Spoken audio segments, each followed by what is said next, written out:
Get started here. First, I want to thank everybody for coming on behalf of Chief Harley. We appreciate the response and everyone showing up to this press conference. My name is Sergeant Sean Fullerton. I'm the public information here at the Exeter Township Police Department. To my right, I have Detective Sergeant Rocco DiCamillo, Detective Joe Malone, and Assistant District Attorney Justin Boder. What we're going to do, Detective Malone is going to read a brief statement regarding the incident that we're here for, and then we're going to open up to questions after that. Okay? Thank you. Good afternoon. I'm Detective Malone with Exeter Township Police. On May 13th, 2015, the Exeter Township Police Department received a report of a missing person adult. The missing person, 21-year-old at that time, Anthony Evan Rodriguez. He was last seen on May 10th, 2015 in the 5 Points area of Exeter Township, which is near the border of Alcest Township. Police worked many different leads in this case, but were eventually led to a wooded area near the Exeter-Alcest Township border. 5 extensive searches were conducted over a large area with assistance from volunteer search and rescue teams, such as a PA search and rescue team, Greater Philadelphia Search and Rescue, both which utilize cadaver dogs, the Berks County Detective's Office, the Berks County Coroner's Office, the FBI, PA State Police, and the Exeter Township Fire Department. During the course of the first and second search, 2 human femur bones were located. The remains were sent for DNA analysis and later determined to belong to Anthony Rodriguez. 3 more extensive searches covering acres of wooded area were conducted and no further remains were located. This is an ongoing investigation. We'd like to bring closure to the family of Anthony Rodriguez, and we are looking for the public's assistance. If anyone has any information about the disappearance of Anthony Rodriguez, please contact the Exeter Township Police Department or Crime Alert Berks County. Callers can remain anonymous, and there could be a reward up to $10,000 for information leading to a resolution in this case. Thank you. All right, thank you all for coming here today. We continue to work for Anthony Rodriguez and his family to bring closure to this case. This case has been an active investigation for the last 8 years now. And there's been many hands here at the police department that has passed through. In the Detective Bureau, we have had detectives and supervisors retire in the last 8 years. I'm the 3rd supervisor to supervise the case. Detective Maloney is the 3rd detective, actually the 4th detective to actively investigate this case. So we've been going strong with this case for a little over the last year with the assistance of the district attorney's detectives. And, you know, I can't thank them enough for their participation in the investigation. And the Berks County Coroner's Office, we've been out there 5 times to do exhaustive searches in a wooded area, and the Berks County Coroner's Office has been great to work with and help us with those endeavors. So we thank you all for coming today, and this is the point in this investigation where we're at to get this this message out to the public and try and solicit information through the public through Crime Alert Berks. Thank you for coming.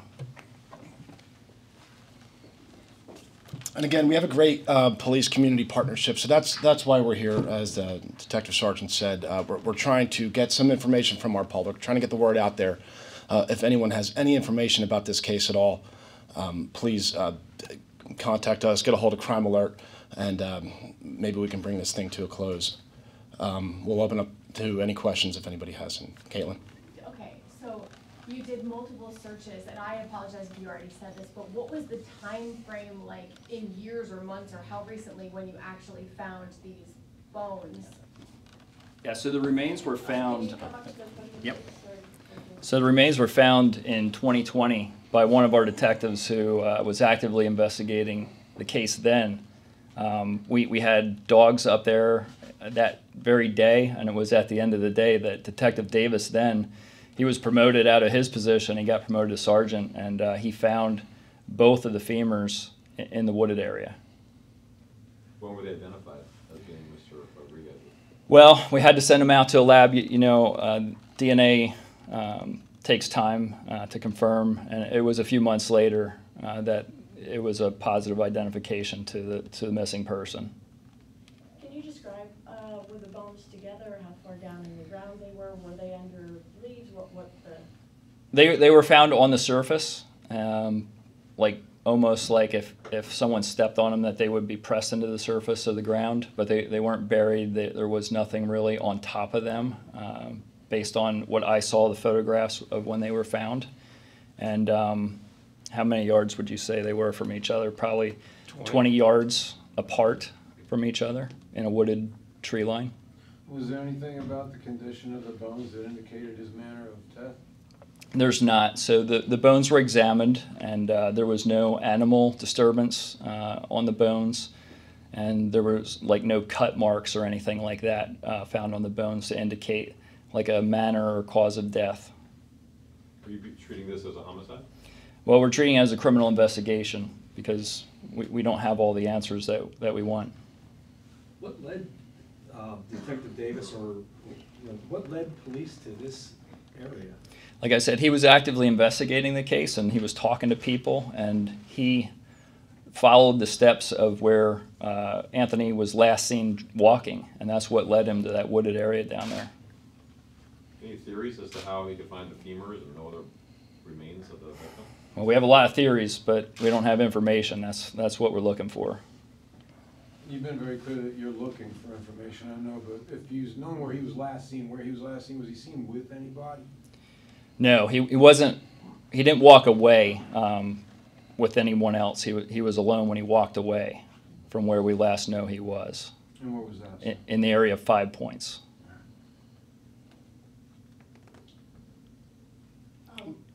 I'm not familiar with this case. Was he last seen? I see it says on Mother's Day. Do you think he disappeared in the night, in the daytime? Anything going back to when he was first missing? I believe this was morning, late morning, almost into the afternoon when he was. It would have been around noon the last time he was seen. Did he walk away from like a residence or like a business, or do we know? He was at a residence where he was working. He was doing landscaping at a residence. I heard you say, a couple of you talked about bringing closure, the goal really to bring closure, really desire to bring closure to the family. Is that what, because it seems like Detective Davis was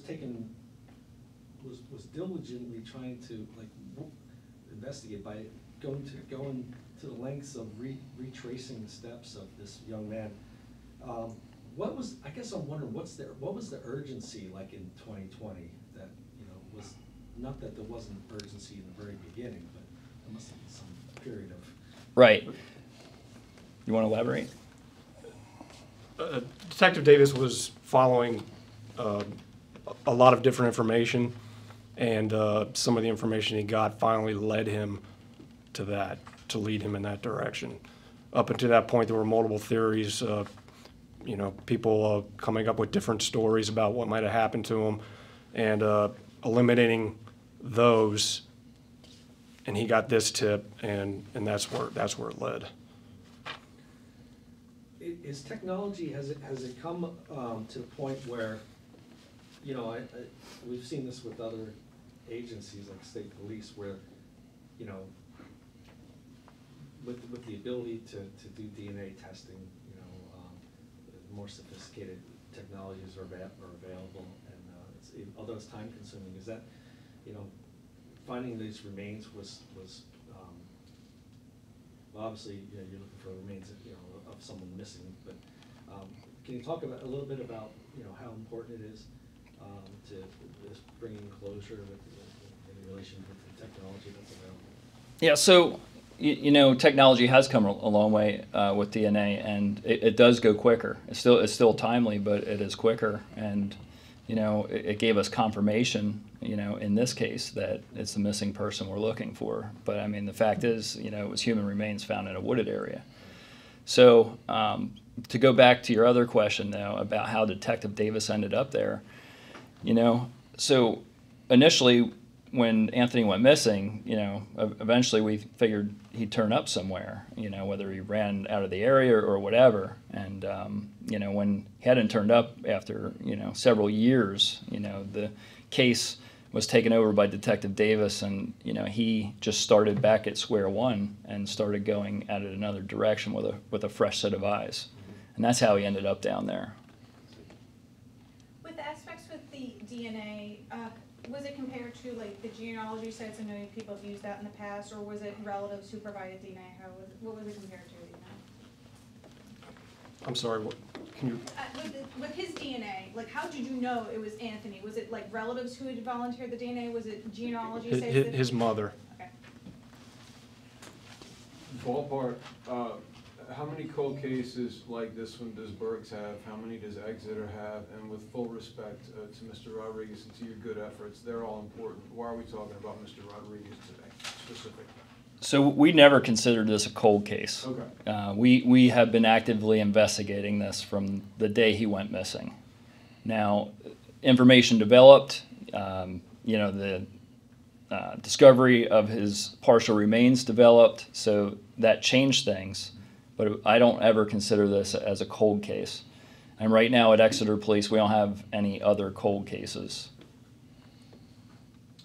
Why did you guys wait from 2020 until now to announce that they were his bones? Yeah, so like I said, again, so Detective Davis gets promoted. The case is handed off to another detective. We're actively investigating it as, you know, because we can't find the rest of his remains as a potential criminal investigation. So that's why it took 2 years for us to release that. We wanted to cover all of our bases with the criminal investigation piece of it before we made it to this point here today. As best we can, 8 years later, can you specify where he loosely was and what he was up to? You said he had been finished with his job landscaping during the day. He had been in the 5 Points area. He wandered off from where? Maybe he was eating with friends or coworkers or something. Where exactly, and what? Can you specify those last hours that he was seen? So he was landscaping that morning and into the afternoon when he walked away. And I don't, out of respect for the property owner's property, I don't want to divulge, you know, exactly where he was found, but it was the wooded area of 5 Points. And, you know, it's a pretty vast area up there with a lot of woods. It's more wooded than you would think when you go up there walking around the woods, as, you know, opposed to seeing it on a map. So a lot of times when people are missing, they're either classified as like, sometimes there's a suspicion that they ran away or were they abducted, you know, was there like, were you guys looking at one or the other initially and kind of, has it shifted at all or? Initially, no. We treated this as a missing person with no exigent circumstances. And, you know, it wasn't really until we discovered the partial remains that, you know, we started going in a different direction that, you know, this may be a criminal matter now.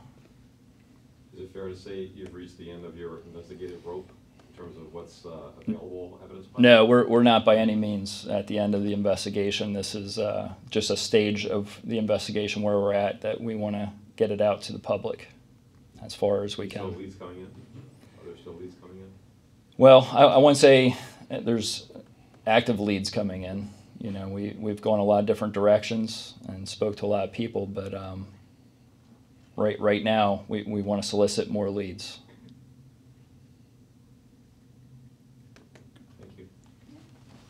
Thank you. All right, thank you everybody for coming. Again, if anybody in the public has any information about this case, we urge them to call us, call Crime Alert. We are actively working this case, and we're going to see it through and to its conclusion. Is there a specific number? There is. Our number is 610-779-1490. We have the Crime Alert number right here, which I do not have memorized, Justin. That's 1-877-373-9913. Just note for Crime Alert as well, obviously, if you call and you have a tip, it's anonymous. That's right, so yes. please don't be shy. If you know anything or you think there's anything that could be relevant or helpful, please call Crime Alert, call Exeter PD. Completely anonymous, and there is, in some cases, reward money available. So do not hesitate to call and contact Crime Alert. Is there a reward line monetary reward available? I believe depending on the type of information that's provided and where that information goes, they make those determinations. But they do handle rewards through Crime Alert. Okay. Thank you very much, everybody.